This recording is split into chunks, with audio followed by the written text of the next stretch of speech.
G'day drag racing fans, Gareth here, aka Wilcox. Thanks for having a look at my YouTube channel and happy 2025. So I realised last year I just started putting some content out there with trying to commentate on the races, specifically New South Wales Mod Bike Championship. I didn't really do an introduction video, which I should have done, so I'm doing one now for 2025. The videos that I'm going to be putting out are going to be basically a documentary of the Mod Bike Championship, New South Wales Modified Bike. And in a minute I'll go through exactly what that is and what it means, what our class is about.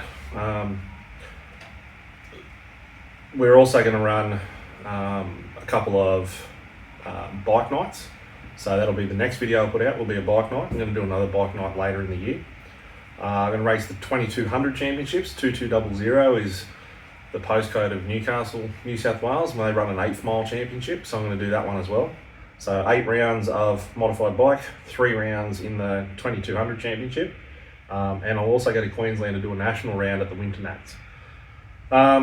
There's a big gap in the middle of the season, so I'm going to try and get the videos out Thursday after a New South Wales round, and then there's a big gap of like 3 months in the middle of the season where we just don't race in winter. But Willowbank in Queensland is still warmish,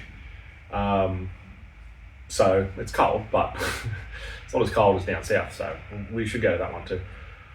I also want to do some videos just talking about my gear, how I do it. I am not a wealthy bloke, I don't own a bike shop, I'm on a fixed income, yet I managed to get it done. Missus, 3 kids, and I get out there and drag race and run a championship for the year on a shoestring. So this is not a YouTube brag channel by any means. This is grassroots motorsport that you could compete in with a standard bike. It is entirely possible to run the Mod Bike Championship on a standard bike, borrow a demo for the day from your local dealership and win the championship. I don't think it can be done, but I mean, it's possible to try. So the way modified bike works, the reason I like it, there's a crossover between street bike and modified bike. And just talking ETs for a minute, anything faster than 10 seconds, street bike kicks you out and says you have to go to modified bike. But modified bike will take you in that class when you're running faster than 11.99.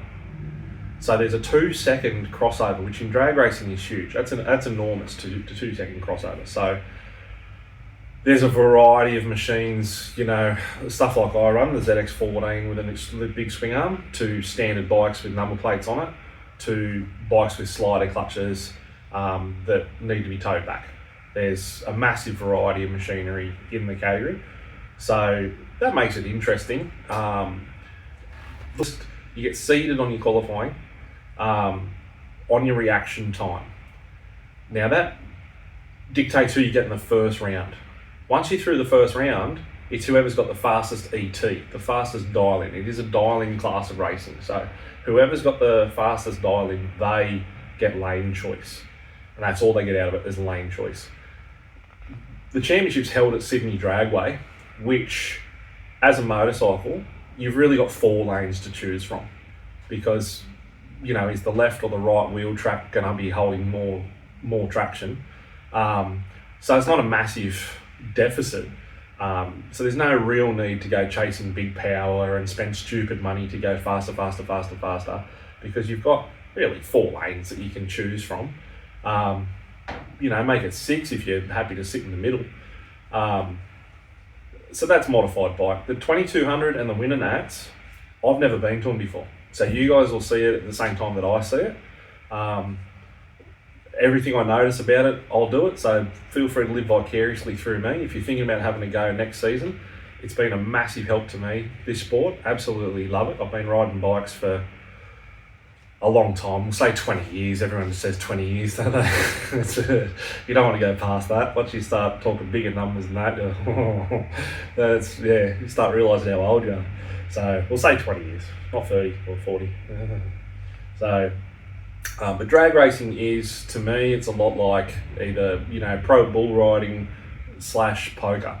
They're both American inventions. They sound really simple. You know, just sit on a bull for 8 seconds. Like, how could that be interesting? Same as quarter mile drag racing. How fast can you go down there? but there's a little bit more to it, like playing poker. You know, it comes down to your lane choice, reaction times, qualifying, these sort of things. So I thought I'd try and document it from the inside as a competitor. I'll try and get as much footage as I can of some of my other competitors as well, see if I can have a chat with them and try and show you everyone that's racing modified bike. There's no millionaires in the class. There's no one, they're the best bunch of people. There's no one there that, you know, would say anything to you other than try and help you. So if you turned up with your street bike saying you've got no idea, probably a bad idea to say that, because you'll have so many people trying to help you. That'd be the only problem you'll have, is just how much support you get. So yeah, that's basically what we're going to do. I'm going to do a couple of videos showing you around the ZX14, aka the Spook, I call it. I race with a good bunch of blokes, formed our own, I don't know, social circle / team. So I'll bring you a bit of stuff from them, and we'll see how the season gets on. If you've got any questions, comment down below. Send us a message, and like and subscribe. Appreciate it. See you all later.